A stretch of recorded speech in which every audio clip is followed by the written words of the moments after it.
Uchinchi odam 1 yildan keyin qarz olgan. Umraga borib kelsa ham u 1 yildan keyin beradigan puliga ta'sir qilmasa, bu odam ham borib umrasini qilib kelaveradi. Ziyoni yo'q. Umar aka, qarzi bor odam umraga borsa bo'ladimi? Rosa dolzarb savol. Chunki e'tibor bersangiz hammada qarz bor-da.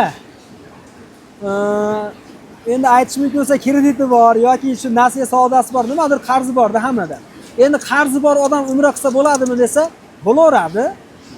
Endi qanday qilib qilsa bo'ladi? Masalan, aytaylik, bir odamni pajar muddati o'tgan qarzi bor. Ha? Bu odamning naqd puli bor yonida. Qarziga bergani avlomi, umra qilgan avlomi bo'lsa, qarziga bergan avlo, qarziga beradi bu odam.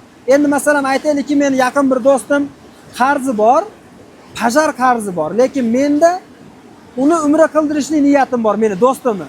Men unga aytamanki, do'stim, senga naqd pul bermayman, lekin menda seni umraga olib borishning imkoniyatim bor.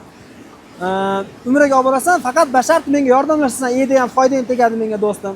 Shuning uchun bor desa, bu qarzi bor odam, pajar qarzi bor odam ham ketaveradi shartda. Unda hech qanaqa karohiyati bo'lmaydi. Lekin yana qarzi bor odamlarni ham ulamolar 3 turga bo'ladi. Birinchisi muddati o'tgan qarz, bu odam qarzini yopadi. Ikkinchisi qarzi bor odam oyma-oy berayotgan qarz.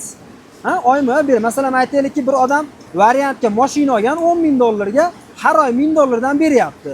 Hali $5000 qarzi bor, lekin oyma-oy beraveradi. O'zidagi pulidan tashqari kelganda ham oyga surilib qolmaydi u odamda. Shu odam ham boraveradi, umra qilaveradi. Hech qanaqa karohiyat yo'q, ha? Endi 3-chi sharti